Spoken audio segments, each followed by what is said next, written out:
Una de las cosas que nos ocurren es que nos estamos hablando continuamente acerca de las cosas, acerca de nosotros, del mundo, de las personas. Entonces etiquetamos, ponemos distinciones, opinamos, generamos un juicio.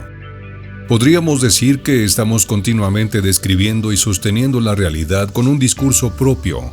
Pareciera entonces una utopía y que nos resulte imposible poner la mente en blanco con el objetivo de silenciarnos para captar lo que nos rodea sin las propias distorsiones.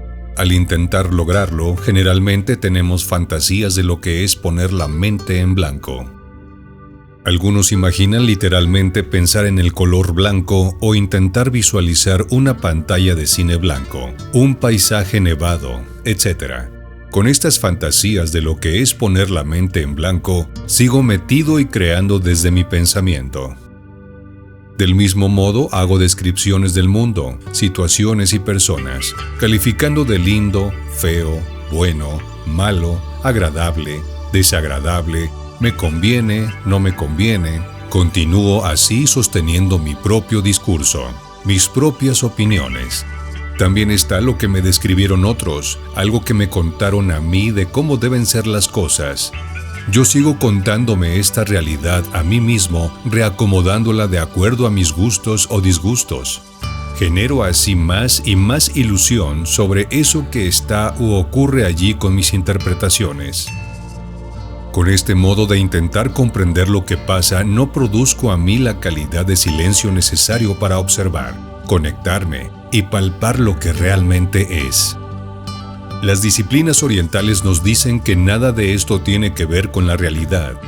Este modo de funcionar y leer lo que pasa me aleja de ella, me impide ver, escuchar o sentir lo que verdaderamente es para luego poder tomar mis decisiones y actuar en forma acorde a lo que realmente está pasando.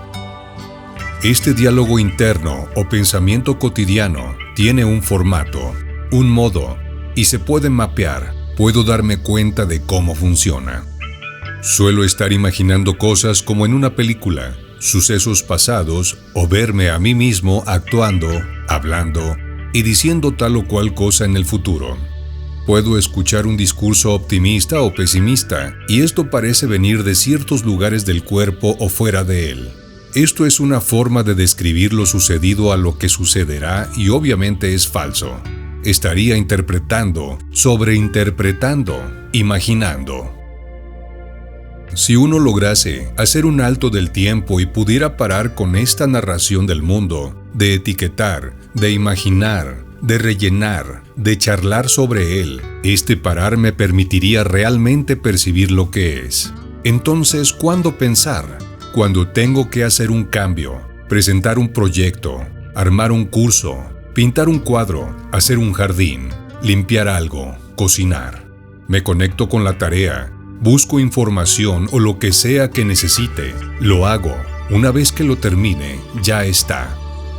Si sigo opinando, agregando comentarios del tipo, podría haber sido mejor, me entristezco, me siento inconforme. Si creo que ya sé todo, pararé de aprender. Si sigo esa línea de rumiar los pensamientos dándole vueltas sobre algo que es positivo, lo enredo. Distinto es obviamente si evalúo con el objetivo de redireccionar algo, agregar o quitar elementos, pensar nuevas opciones, informarme, perfeccionarme en algo. Cuando está conectado con mis miedos y me digo cosas como que es algo que no puedo, no me atrevo, no me tengo confianza. Cuando tiene que ver con esas cosas que me bajan la autoestima como las opiniones de mí mismo.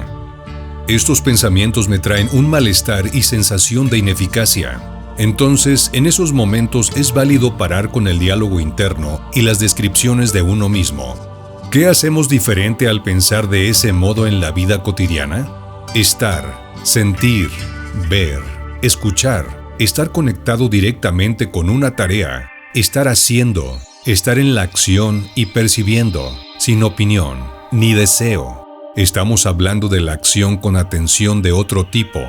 Es un estado de atención diferente al que tenemos comúnmente. Por ejemplo, si escuché algo que me dice alguien, no opino sobre ello. Puedo repreguntar a ver si entendí lo que la persona me dijo, pero no le agrego juicio o calificación. Pensamientos de debería ser más que, menos que, lo mejor sería tal o cual cosa. Si hago esto, de agregar, comienzo a distorsionar la realidad de lo que me dijo la persona con mis opiniones y esto consume mucha energía. Esto me desgasta, aunque no lo declare en voz alta. Además, se entra automáticamente en una discusión y competencia de opiniones. Nos apasionamos, sentimos cosas con fuerza y énfasis. Esto es totalmente distinto de, por ejemplo, en una situación de trabajo, con los datos obtenidos, llegar a una conclusión lo más objetiva posible para el mejor modo de realizar dicha tarea. Hay ausencia de pasión o emociones fuertes. Hay una energía liviana y muy activa, que no nos cansa, que nos deja satisfechos y potenciados. En lo referido a las plantas puede que estemos mirando una y comencemos con «¡Qué linda! Me hace recordar a la que tenía mi abuelita. Pobrecita, qué solita, me la regaló la tía Rosa y entonces es mi preferida».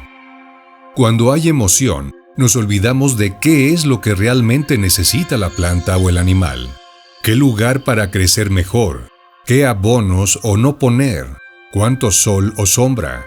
Desconocemos con qué otras plantas se asocia mejor que con otras. Si la afecta el viento o el exceso de agua. ¿Qué tamaño desarrollará cuando crezca? ¿Dónde ubicarla de acuerdo a esto? Sus floraciones y cómo crear un paisaje con ellas conociendo sus necesidades, respetando lo que realmente son. Con los animales ocurre otro tanto. Les agregamos emociones y estados de ánimo nuestros. Los tratamos como humanos y nos perdemos la verdadera relación que podemos tener con ellos si los conociéramos más, evitando nuestras interpretaciones emocionales teñidas de nuestras carencias y creencia de necesidades. El reino mineral es todo un tema.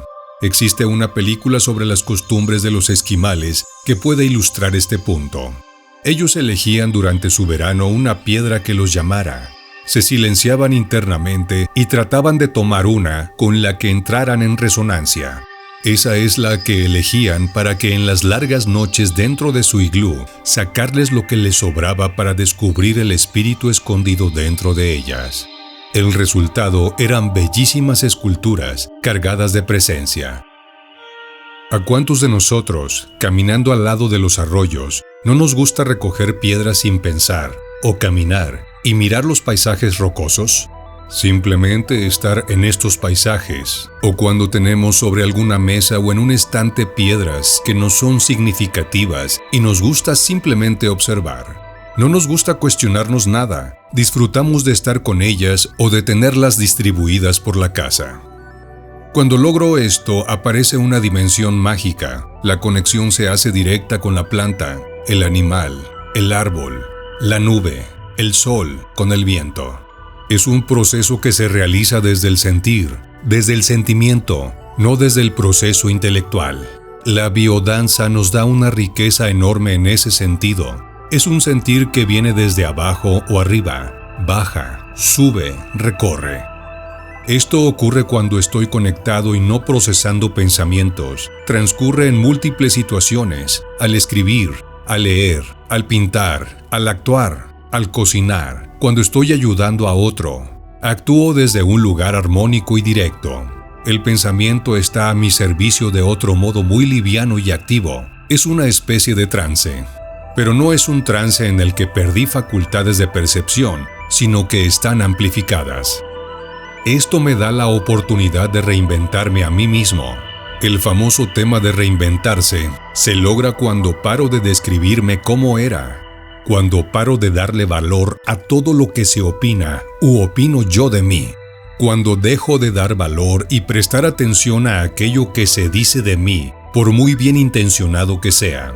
Ya sea que estas opiniones provengan de padres, amigos, hermanos, parejas, de todas aquellas personas a las que les di internamente el derecho de decirme quién soy yo y qué opinan sobre qué puedo hacer o no hacer.